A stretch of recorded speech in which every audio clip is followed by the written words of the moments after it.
Last year, the Haida gained Aboriginal title to all of the island archipelago known as Haida Gwaii.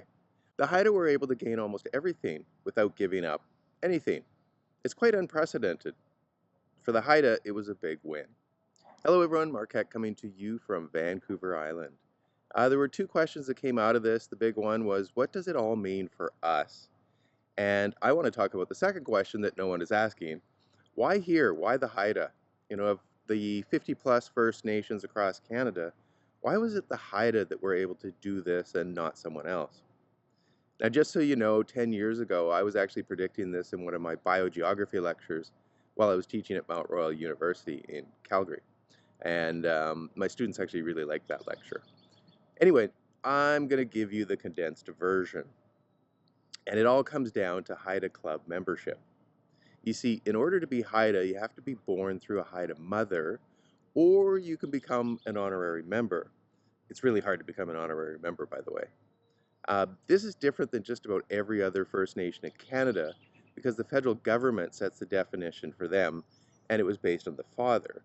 Indian was defined under the Federal Indian Act of 1876 as any male person of Indian blood reputed to belong to a particular band.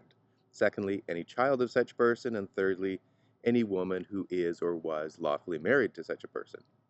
Now, this was updated later in the 20th century, but the tone was set. To be an official Indian, it was the father that counted. And once a group accepted this patrilineal definition, the government created legal entities that tied it all together, the Indian Band, the Band Office, and the Indian Reserve. But the Haida were different. While they did accept reserves and have a legal relationship with the federal government through a patrilineal system, they were never comfortable with it. It just didn't work with their matrilineal system. So they really didn't care who the father of a child was. He could be from Japan or Ethiopia or Scotland. It just didn't matter. It's the mother that counted. But there was also room in their membership criteria for outsiders to join, but only if they were liked and the Haida community agreed to accept them. These honorary members would become Haida according to the Haida themselves, regardless of what the feds thought.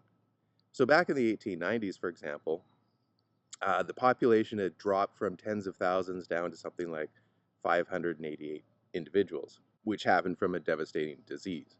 But their club membership system allowed them to adopt anyone they deemed worthy, which they did. So any of the settlers on the islands, plus anyone else that came along, could be adopted into the Haida Club if deemed worthy. So today, if you go there, you're going to have a really hard time trying to figure out who is Haida and who is not just by looking at them. There are people with dark hair, blonde hair, red hair and freckles, and every mix you can think of. Some are Haida and some are not, and you won't know who unless you ask. So fundamentally, the Haida's matrilineal system and the federal patrilineal system were at odds with one another, which eventually led the Haida in 1974 to create the Council of the Haida Nation. It focused political power into a single entity, and in a sense, it told the federal government and its local band councils that they were no longer allowed to sit at the head of the table. The Haida took political control while still keeping the government around. And it's this political entity, the Council of the Haida Nation, that's been taking the various levels of government to various courts, essentially arguing that the Haida have never relinquished control of their lands. And the government has not been able to say no because, well, even according to the government's own rules, the Haida are right.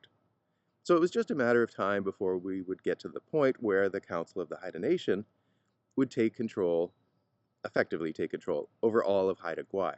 Meanwhile, many of the other First Nations across Canada continue to accept the definitions imposed upon them from the federal government back in the 1800s, and they continue to just take the cushy handouts through the band office that comes from the government.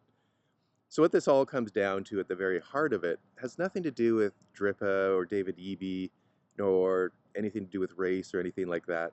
Not that all of those things don't matter in some way, but it has to do with the difference between an exclusive club and an open club. To become an Indian, according to the federal government's definition, is actually quite easy. People will claim 1/8, 1/16, 1/32, or whatever, and then get benefits, even though they actually have no links to any specific community. In this way, the federal system actually weakens cohesion among Native peoples themselves. It's a classic divide and conquer tactic. By contrast, in the Haida system, it's very hard to become Haida unless the Haida say so themselves. So the club membership is tightly controlled. The benefit is that the group gets to control their identity and ultimately their destiny. The exclusive club, by the way, is not unique. The Amish have an exclusive club membership program as well.